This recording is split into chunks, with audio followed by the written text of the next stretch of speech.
இட்லி எப்பா இட்லி போட்ட சமான எவ்வளவு பெரிய பூகம் வந்தாலும் சரிடா நீ ஒரு ஆள் எஸ்கேப் ஆயிருப்பா. வெல்கம் டு ஐரக்ஷன் சேனல். எங்களோட வீடியோஸ் உங்களுக்கு பிடிச்சிருந்ததுன்னா லைக் பண்ணுங்க, கமெண்ட் பண்ணுங்க, ஷேர் பண்ணுங்க, மறக்காம சப்ஸ்கிரைப் பண்ணுங்க. ஓகே, என்ன வீடியோ போகும் தம்பி போகும் உங்க சேனல் தான் பார்க்க போறோம். ரீசனா போட்ட வீடியோ தான் பார்க்க போறோம்.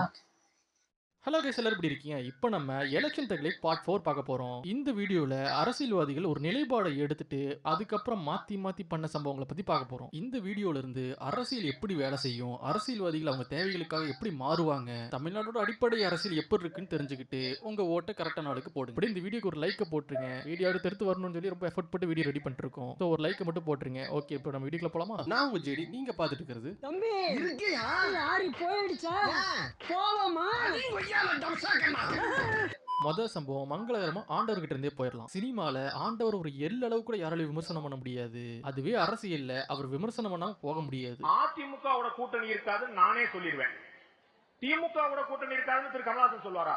வாய்ப்பில்லை. சொல்லிட்டா போச்சு. அது எல்லாருமே அப்படிதான் வரும்போது மாற்று கட்சின்னு சொல்லி என்னெல்லாம் உருட்டினாரோ அப்படி இருக்காரு. அந்த கலைஞரின் மகனாக இருக்கக்கூடிய நான் சொல்லுகிறேன்,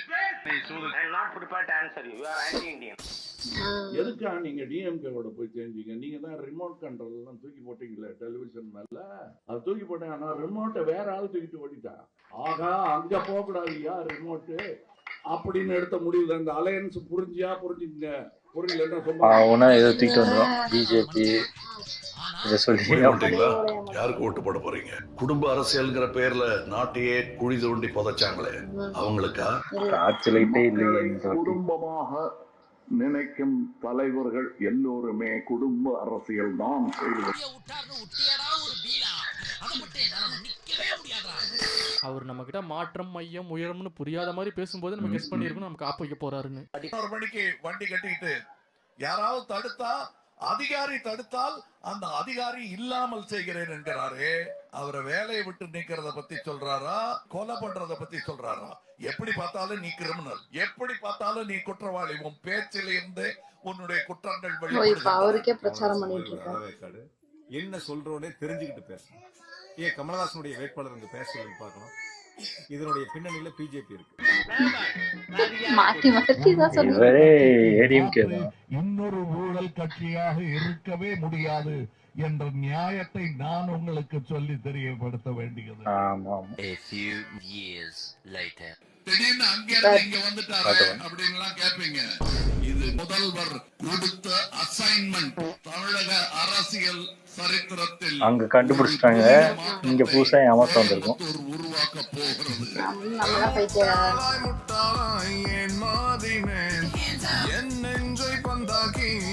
சாட்டை இதை 2021 டைம்ல கெஸ் பண்ணி ஒரு இன்டர்வியூல சொல்லியிருக்காரு. அந்த வீடியோ நான் இப்பதான் பார்த்தேன். நம்ம அதை கெஸ் பண்ணாம விட்டுட்டோம். கிராம மக்கள்கிட்ட அவர் பேசுறது புரியாது. அன்பே சிவம் படம் பார்த்து 10 வருஷம் முன்னாடி பார்த்தோம். இன்னைக்கு தான் அந்த படமே புரியுது. அவர் பேசுறது இன்னும் 35 வருஷம் கழிச்சு புரியும். அப்போ கமலஹாசன் இருக்க மாட்டாரு. மண்ணின் மொழி மக்களுக்கு புரியணும்ல. அவர் சொல்றாரு, வெற்றி பெற்றவர்கள் சுற்றுவழி பார்வையால் சுற்றிய நெருப்பு சுற்றி இருப்பவர்களை சுட்டுவிடும். எதாவது புரியுதா உங்களுக்கு? பிடிவாதத்துக்கு கடிவாளம் போல என்றால் அடிவாரம் போய் தான் கடிகாரம் பார்க்க வேண்டும். எதாவது புரியுதா உங்களுக்கு? உங்கள் கொள்கையை சொல்லுங்கள்.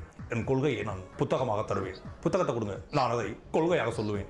வலப்பக்கம் இல்லாமல் இடப்பக்கம் நடுவாளர் நிலங்கள், மையமாளர்கள், லாரி ஒரு மடிப்பட்டி சாவுங்கள். இதுவா தத்துவம்?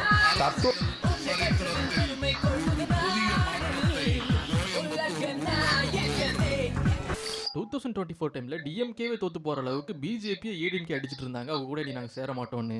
எப்போ கேட்டாலும் சரி, எந்த நேரத்தில் கேட்டாலும் சரி, தூக்கத்துல இருந்து எழுப்பி கேட்டாலும் சரி, பிஜேபியோட ஒட்டுமில்லை உறவில்லை. அந்த பெட்டியை கழட்டி விட்டாச்சு.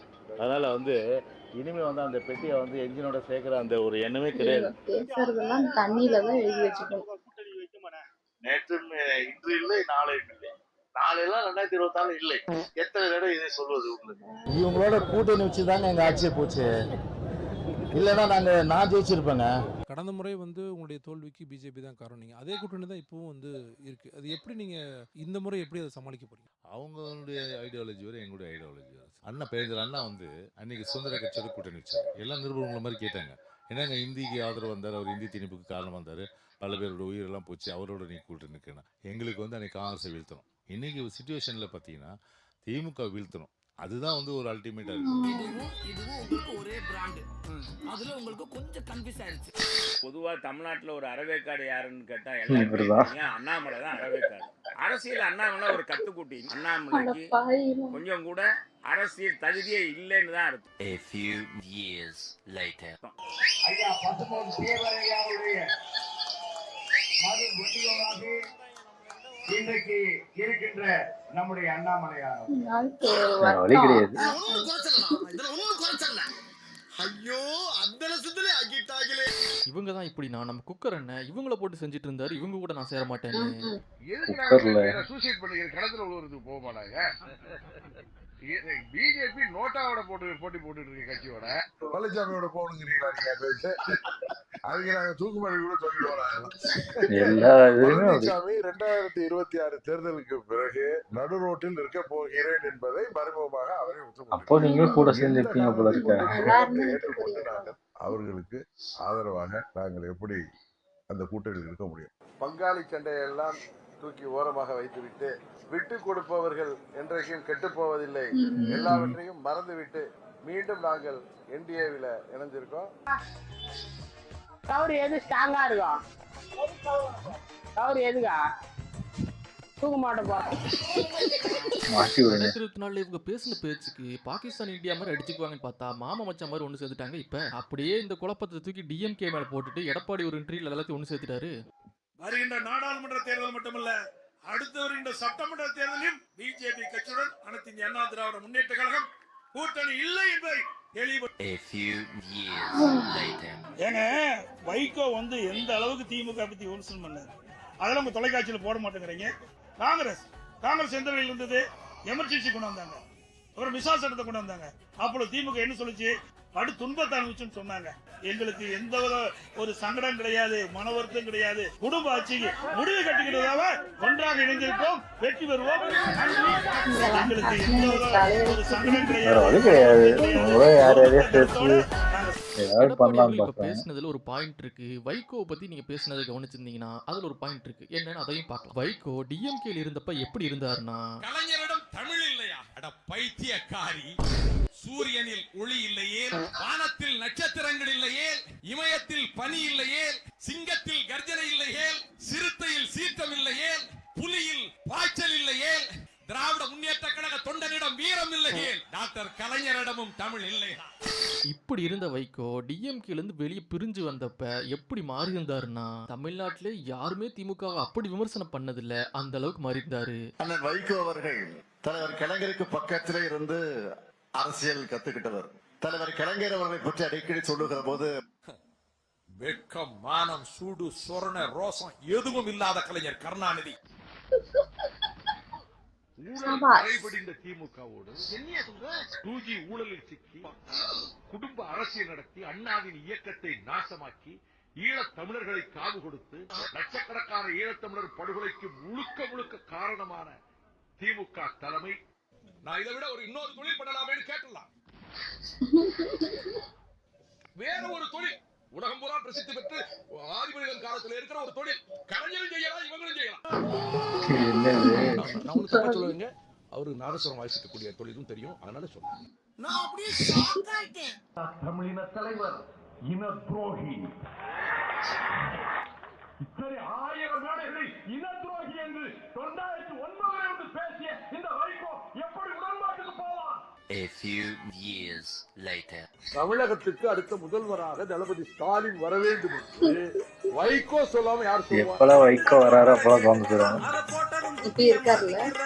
இப்போ சேரல. இன்னும் இந்த மாதிரி சம்பவங்கள் நிறைய எப்பெல்லாம் திமுக கூட சேர்றா அப்பெல்லாம் கேவலமா பார்ப்பாங்க. போதும், அது இன்னொரு நாள் பார்க்கலாம். இதுலயே உங்களுக்கு ஒரு ஐடியா கிடைச்சிருக்கும் இப்ப தமிழ்நாடு பாலிடிக்ஸ் எந்த லெவல்ல இருக்குன்னு. இந்த அளவுக்கு கொள்கையே மாத்தி கூட்டணி போகாம இருக்க இப்போதைக்கு கட்சிகள்னா டிவிகேவும் என்டிகேவும் தான். அதுவும் இப்போதைக்கு தான், ஃபியூச்சர்ல என்னன்னு தெரியல, வெயிட் பண்ணி தான் பார்க்கணும். அத்தனை வலிகளையும் தாங்கிக்கிட்டு உங்களுக்காக மட்டுமே நான் வந்திருக்கிறேன். ஒரு நாளும் பொய் சொல்லி உங்களை நான் ஏமாத்த மாட்டேன்.